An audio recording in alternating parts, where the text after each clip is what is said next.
بالله السميع العليم من الشيطان الرجيم. بسم الله الرحمن الرحيم.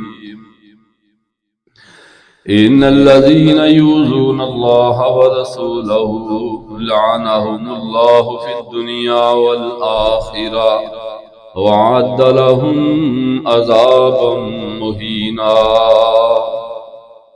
آمنت بالله صدق الله مولانا العظیم.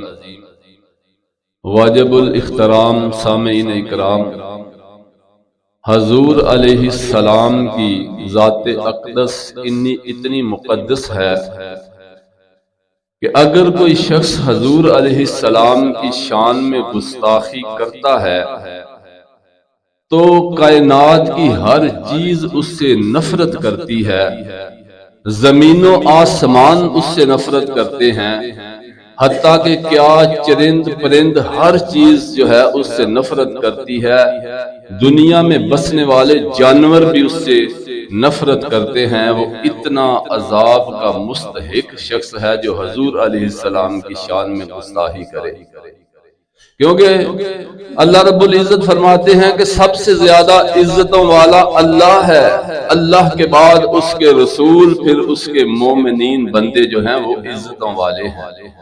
اس لیے حضور علیہ السلام کی شان میں جو گستاخی کرتا ہے، پوری کی پوری امت کا اجماع ہے کہ گستاخی رسول کی ایک ہی سزا، سرتن سے جدا، سرتن سے جدا. ان الذین یؤذون اللہ ورسولہ، اللہ رب العزت فرماتے ہیں کہ بے شک وہ لوگ جو اذیت پہنچاتے ہیں اللہ کو اور اس کے رسول کو، اولئک الذین لعنہم اللہ فی الدنیا والآخرہ. ان الذین یؤذون اللہ ورسولہ لعنہم اللہ فی الدنیا والآخرہ. اس دنیا میں بھی ان کے اوپر اللہ کی لعنت ہے، آخرت میں بھی ان کے لیے اللہ ہی کی لعنت ہوگی. وَلَهُمْ عَذَابٌ مُّهِينٌ، اور اللہ نے ان کے لیے ایک رسوا کر دینے والا عذاب تیار کر رکھا ہے.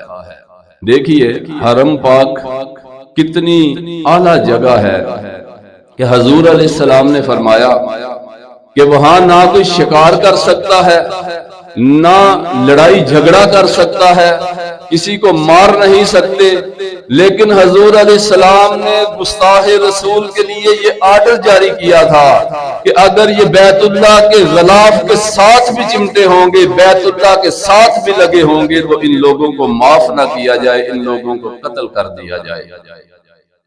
ایک نصرانی تھا، حضور علیہ السلام کے پاس آیا، مسلمان ہوا، چند مہینے حضور علیہ السلام کی خدمت میں رہا، واپس اپنے علاقے میں چلا گیا. وہاں جا کر دوبارہ یہ مرتد ہو گیا اور حضور علیہ السلام کی شان میں گستاخی کرتا ہے، لوگوں سے کہتا ہے کہ اس محمد کو کچھ نہیں آتا، میں نے چند باتیں اسے بتائی ہیں، لوگوں کو سناتا ہے اور کہتا ہے میں نبی ہوں. مر گیا، لوگوں نے اسے دفن کیا.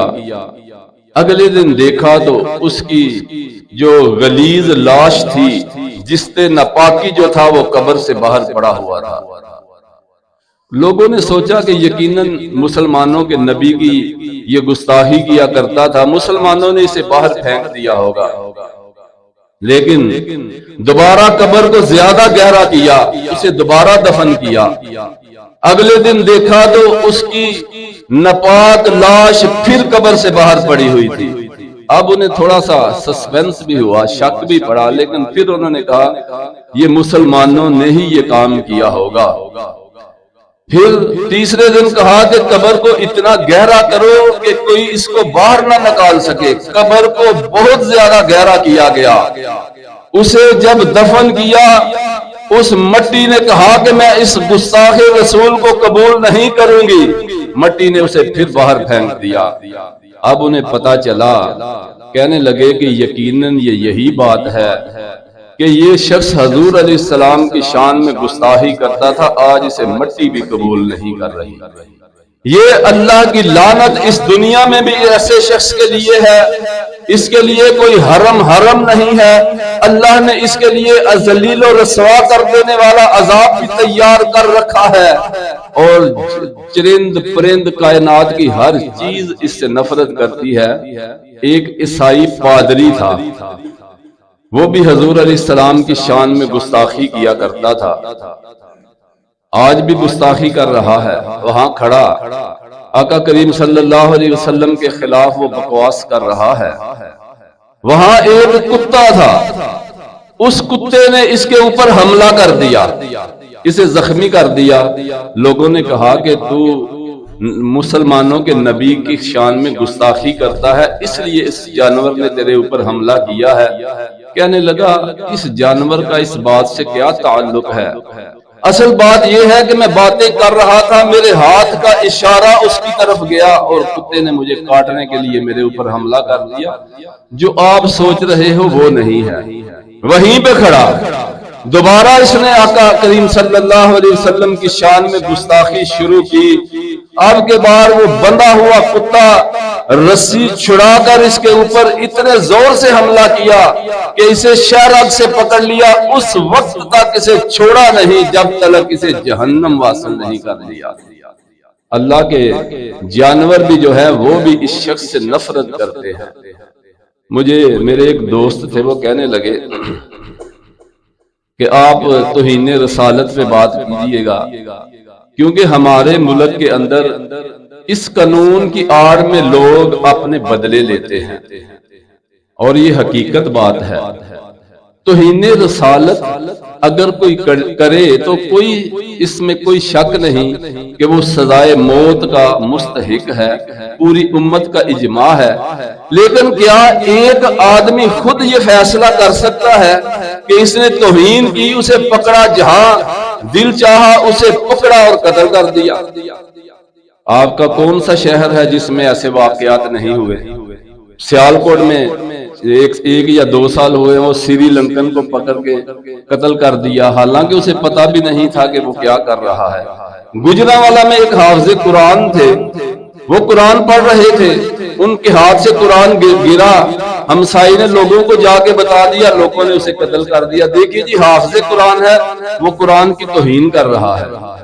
اور آپ نے وہ ویڈیو دیکھی ہوگی، میری بھی نظر سے گزری ہے۔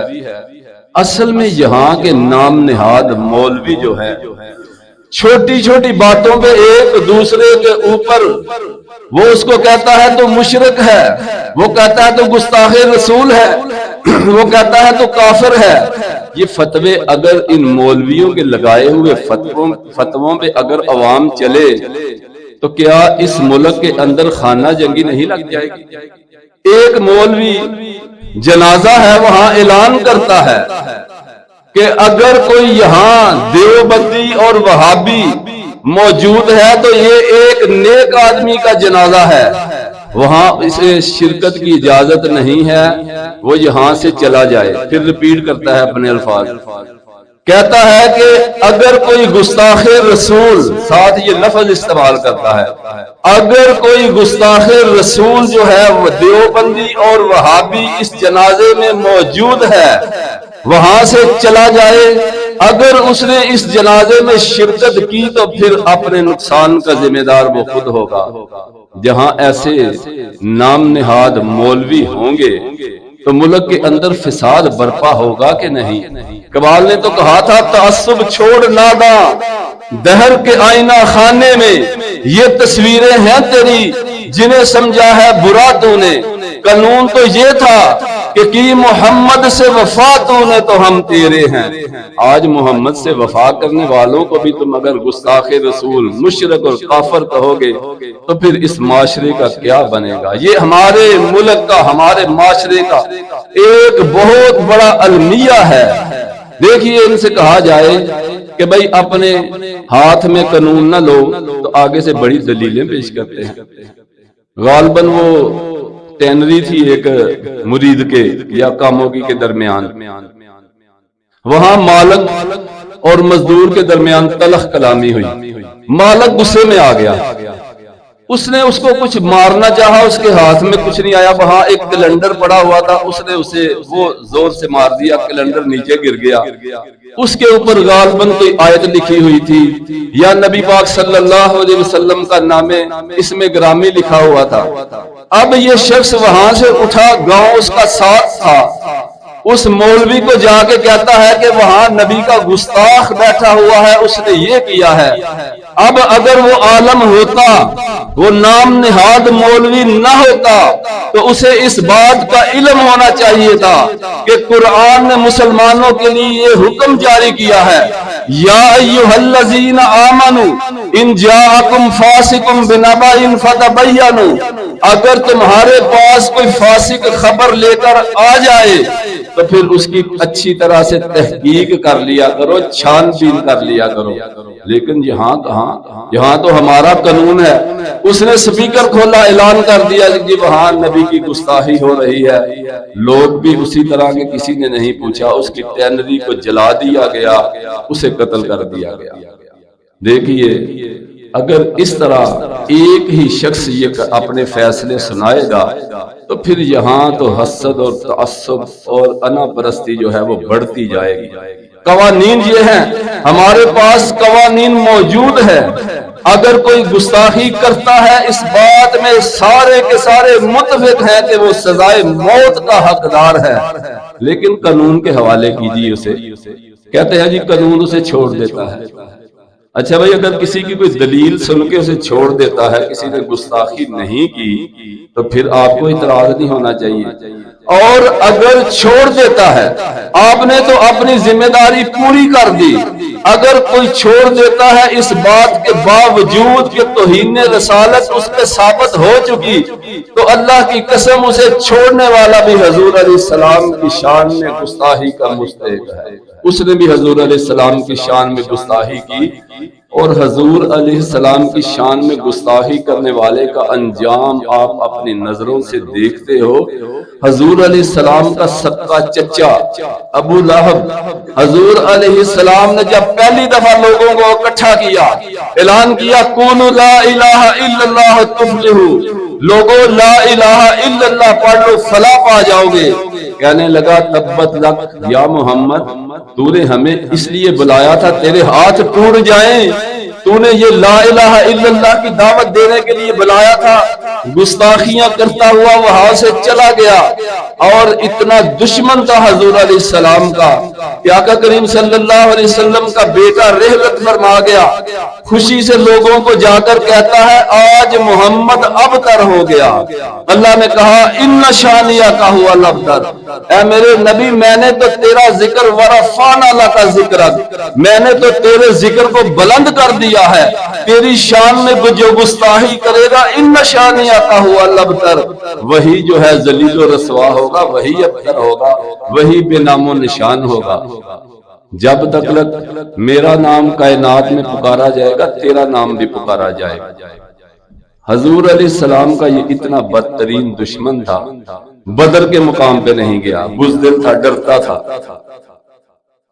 اور بدر کے مقام پہ حضور علیہ السلام نے جن لوگوں کو بد دعا دی تھی، صحابہ کہتے ہیں ہم نے اپنی آنکھوں سے دیکھا کہ مکے کے چودھری جو بڑے اپنے آپ کو باوقار سمجھتے تھے، اللہ کی قسم ان کو یوں گھسیٹ کر لے جایا جا رہا تھا جیسے کسی کتے کو گھسیٹ کر لے جایا جاتا ہے، بدر کے کنویں میں ان کو پھینک دیا گیا تھا۔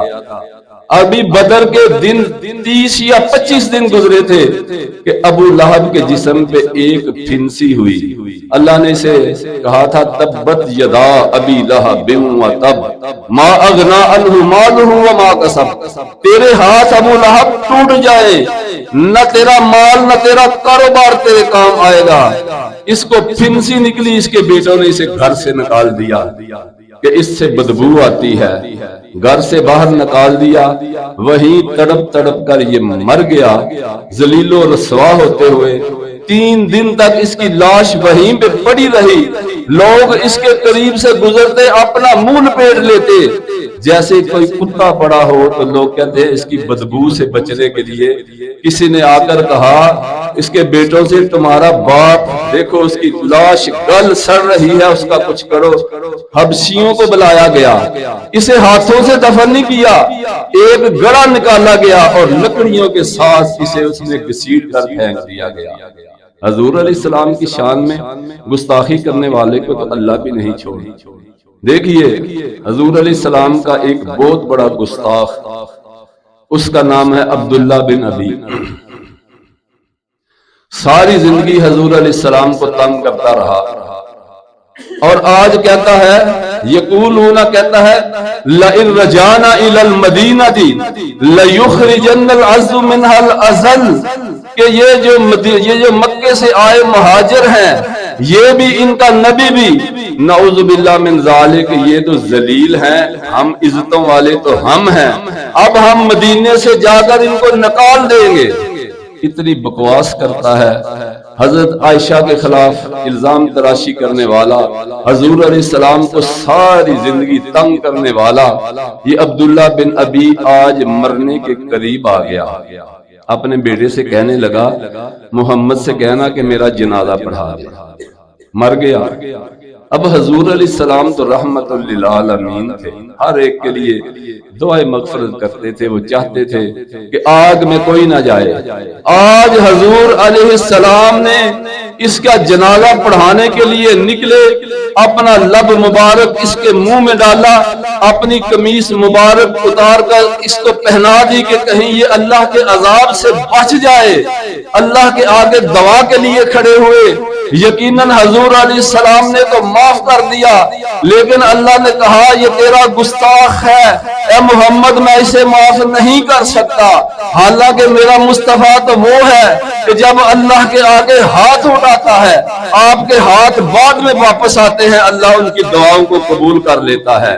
اور محمد وہ محمد ہیں صلی اللہ علیہ وسلم کے جب ساری کائنات کے جو امام ہیں، ساری کائنات کے پیغمبر بے بس ہو جائیں گے، کہیں گے آج ایک ہی شخص ہے جو تمہاری شفاعت کر سکتا ہے، وہ میرے اور آپ کے حبیب کبریا محمد الرسول اللہ صلی اللہ علیہ وسلم ہوں گے۔ پھر حضور علیہ السلام اللہ کے عرش کے سامنے سجدہ ریز ہوں گے، اللہ کہیں گے محمد سر اٹھا لو، جو مانگو گے ملے گا، جس کی شفاعت کرو گے قبول ہوگی۔ حضور علیہ السلام ہماری شفاعت کریں گے۔ اللہ تو سوچ بھی نہیں سکتا کہ ان کی ہوئی دعا کو واپس کرے، لیکن آج اللہ نے کہا یہ اتنا بدبخت گستاخ رسول ہے، استغفر لہم او لا تستغفر لہم ان تستغفر لہم 70 مرتن فلن یغفر اللہ لہم، یہ تیری شان میں گستاخی کرتا تھا، اگر تو 70 دفعہ بھی اس کا جنازہ پڑھائے گا میں پھر بھی اسے معاف نہیں کروں گا۔